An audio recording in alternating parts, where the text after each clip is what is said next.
Channel आपली teacher. तर आजच्या एपिसोडमध्ये आपण पाहणार आहोत क्लास 7 मॅथ्समधील 11 चॅप्टर जो आहे सर्कल, आणि सर्कल या चॅप्टरचा आपण सेकंड पार्ट पाहणार आहोत. तर आजच्या एपिसोडमध्ये आपण पाहणार आहोत आर्क ऑफ अ सर्कल, त्याचबरोबर टाइप्स ऑफ आर्क, त्याचबरोबर सेंट्रल अँगल म्हणजे काय आणि सर्कलचे आर्क कसे मेजर करायचे, हे 4 पॉईंट्स आपण आजच्या एपिसोडमध्ये पाहणार आहोत. त्याचबरोबर व्हिडिओच्या शेवटी मी तुम्हाला एक क्वेश्चन देईन. तो क्वेश्चन तुम्हाला सॉल्व्ह करायचा आहे आणि त्याचा आन्सर तुम्हाला कमेंट बॉक्समध्ये टाईप करायचा आहे. त्यामुळे व्हिडिओ शेवटपर्यंत पहा, तुमच्या कन्सेप्ट क्लिअर करा आणि क्वेश्चनचा आन्सर कमेंट बॉक्समध्ये टाईप करा. तर चला मग व्हिडिओला स्टार्ट करूया. सो फ्रेंड्स, आपला नेक्स्ट पॉईंट आहे आर्क ऑफ ए सर्कल.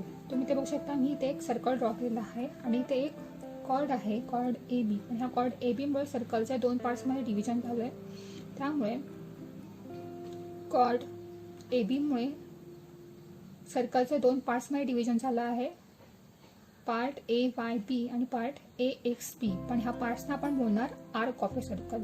हा एक लहान पार्ट आहे म्हणून ह्या पार्टला बोलणार आपण minor arc. So minor arc equal to A X B. Arc A X B. So arc A X B ही मायनर आर्क आहे आणि मेजर आर्क आहे arc A Y B. Arc A Y B. So corresponding arcs आपण कोणत्या आर्क्सना बोलणार? जर 2 आर्क्सचा कॉमन एंड पॉईंटचे कॉमन असेल, for example arc A Y B आणि आर्क ए एक्स बीचे 2 कॉमन एंड पॉईंट्स आहेत, पॉईंट ए आणि पॉईंट बी, आणि जर ह्या 2 एक आर्क आपण जॉईन केल्या तर एक कम्प्लीट सर्कल बनत असेल, तर अशा 2 आर्क्सना आपण बोलणार करस्पॉन्डिंग आर्क्स. त्यामुळे करस्पॉन्डिंग आर्क्स आपले आहेत arc A X B and arc A Y B. So friends, आपला नेक्स्ट पॉईंट आहे सेमी सर्क्युलर आर्क्स. जर 2 आर्क्स ह्या सेम रेंजचे असतील, फॉर एक्झाम्पल समजा डायमीटर ही ए बी ही सर्कलची डायमीटर आहे आणि ह्या डायमीटरमुळे ह्या सर्कलचे 2 इक्वल पार्ट्समध्ये डिव्हिजन झालेलं आहे. जर एखाद्या डायमीटरमुळे किंवा एखाद्या कॉर्डमुळे जर सर्कलचे 2 इक्वल पार्ट्समध्ये डिव्हिजन झाले असेल, तर ज्या 2 आर्क्स फॉर्म होतील अशा 2 आर्क्सना आपण बोलणार सेमी सर्क्युलर आर्क्स. तर इथे arc A C B and arc A D B ह्या 2 सेमी सर्क्युलर आर्क्स आहेत. सो फ्रेंड्स, आपला नेक्स्ट पॉईंट आहे central angle and measure of an arc. So तुम्ही ते बघू शकता, ओ हा सर्कलचा सेंटर आहे, त्याचबरोबर अँगल ए ओ बीचा ओ हा व्हर्टेक्स आहे. सो जेव्हा अँगलचा व्हर्टेक्स हा एखाद्या सर्कलचा जेव्हा सेंटर असेल तेव्हा त्या अँगलला आपण बोलणार सेंट्रल अँगल. सो ह्या सेंटरची करस्पॉन्डिंग आर्क आहे arc A Z B. So आता आपल्याला आर्क ए झेड बीचं मेजर फाइंड आउट करायचं आहे. तर जेव्हा केस असेल, जेव्हा सेंट्रल अँगलच्या करस्पॉन्डिंग आर्क असेल तर त्या आर्कचं मेजर हे त्या अँगलचा मेजर एवढं असतं. For example angle A O बीचं मेजर आहे 70 डिग्री, त्यामुळे आर्क ए झेड बीचं मेजर झालं 70 डिग्री. त्यामुळे measure of arc A Z B equal to 70 degree, because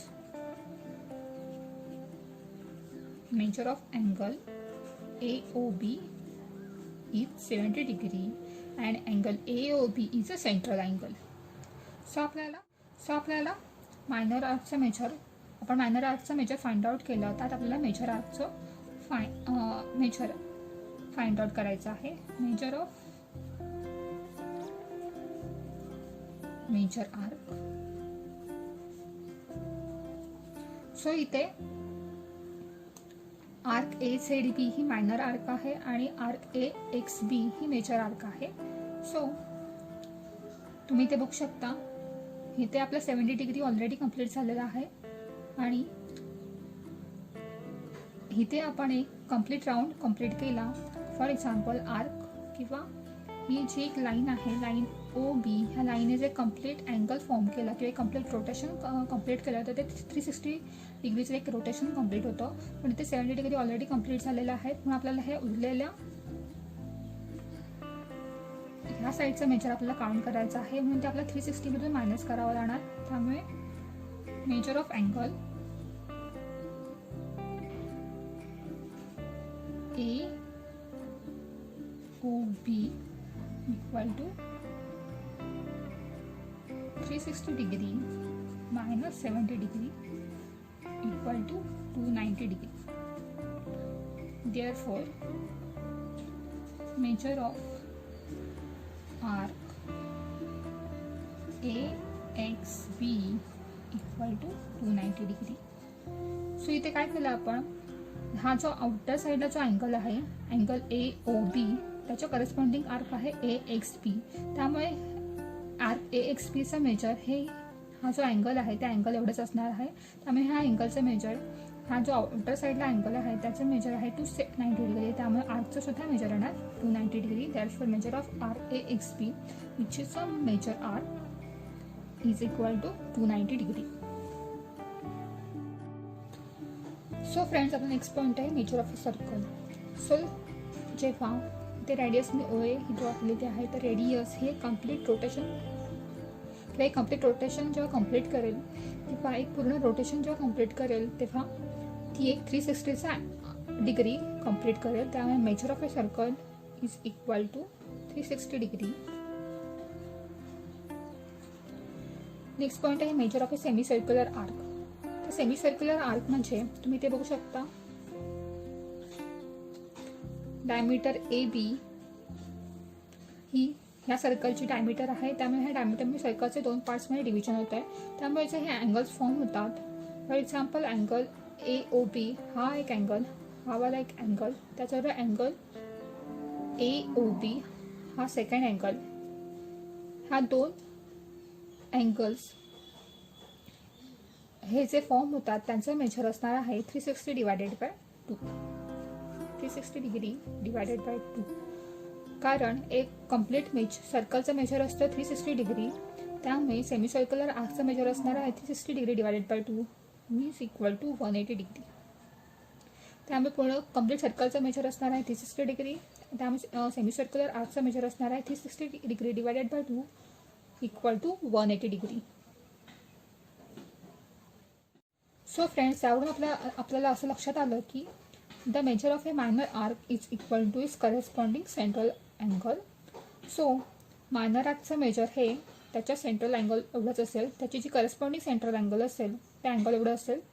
the measure of a major arc equal to 360 degree divided by measure of a minor arc. So complete सर्कलचं measure असतं 360 degree. त्यामुळे measure of a major arc is equal to 360 degree minus measure of a corresponding minor arc. The measure of semi circular arc equal to 360 degree divided by 2 means 180 degree. तर हे जे 3 points आहेत ते आपल्याला लक्षात ठेवायचे आहेत. सो फ्रेंड्स, आता आपण जे काय शिकलो त्यावर बेस एक क्वेश्चन मी इथे दिलेला आहे. हा क्वेश्चन तुम्हाला सॉल्व करायचा आहे. तो क्वेश्चन असा आहे, in a circle with center O, the measure of a minor arc is 120 degree. What is the measure of a major arc? So त्यांनी इथे काय दिलं आहे, त्यांनी इथे मायनर आर्कचा मेजर दिलेला आहे जे आहे 120 डिग्री. तुम्हाला मेजर आर्कचं मेजर हे फाइंड आउट करायचं आहे.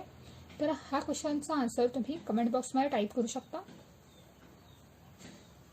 सो गाईज, तुम्हाला आजचा एपिसोड कसा वाटला हे नक्की कमेंट सेक्शनमध्ये कळवा. व्हिडिओला लाईक करा आणि चॅनल सबस्क्राईब करायला विसरू नका.